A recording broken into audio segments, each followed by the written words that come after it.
بسم اللہ الرحمن الرحیم۔ فرعون نے ایک مرتبہ خواب دیکھا کہ بیت المقدس کی طرف سے ایک آگ نکلی جس نے سارے مصر کو گھیر لیا اور تمام قبطیوں کو جلا ڈالا، مگر بنی اسرائیل کو آگ سے کوئی نقصان نہ پہنچا۔ یہ عجیب و غریب خواب دیکھ کر فرعون پریشان ہو گیا۔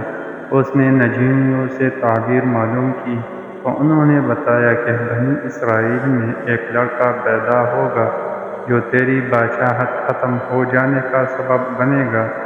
یہ سن کر فرعون نے حکم دیا کہ بنی اسرائیل میں جو بھی لڑکا پیدا ہو اسے قتل کر دیا جائے۔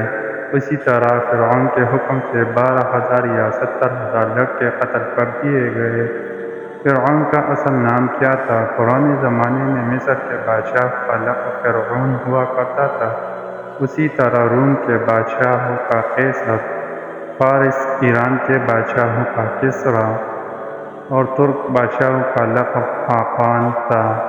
مصر کے جتنے بھی بادشاہ گزرے ان سب میں حضرت سیدنا موسیٰ کلیم اللہ علیہ السلام کے دور کا فرعون سب سے زیادہ بد اخلاق، سخت دل اور ظالم تھا۔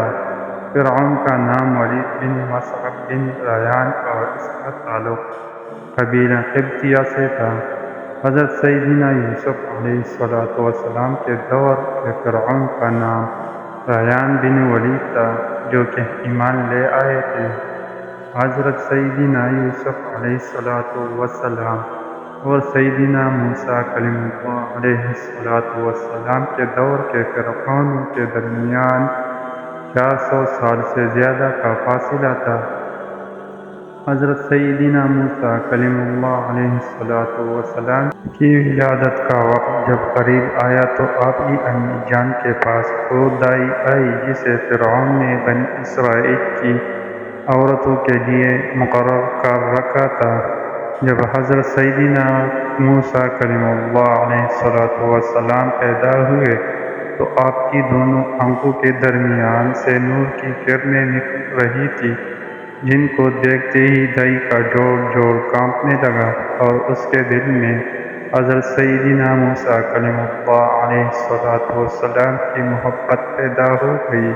اس نے آپ علیہ السلام کی امی جان سے کہا، میں تو اس لیے آئی تھی کہ اگر لڑکا پیدا ہو تو اسے ذبح کی ترکیب کر لوں، لیکن اس بچے سے مجھے بہت محبت ہو چکی ہے، اس لیے آپ اپنے بچے کو چھپا لیجیے تاکہ فرعونیوں کو پتہ نہ لگ سکے۔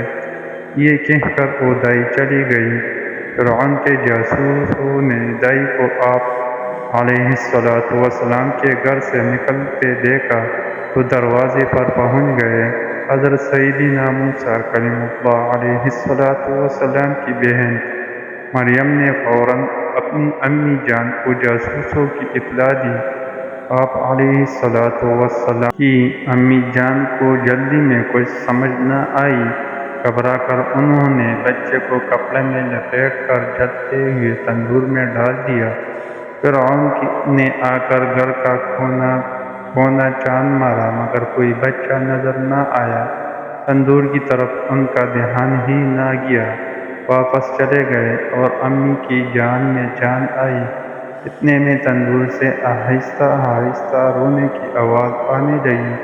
جا کر دیکھا تو اللہ تعالیٰ نے بچے یعنی حضرت سیدنا موسیٰ علیہ السلام پر آگ ٹھنڈی اور سلامت والی بنا دی تھی۔ چنانچہ امی جان نے آپ علیہ السلام کو تندور سے صحیح سلامت باہر نکال لیا۔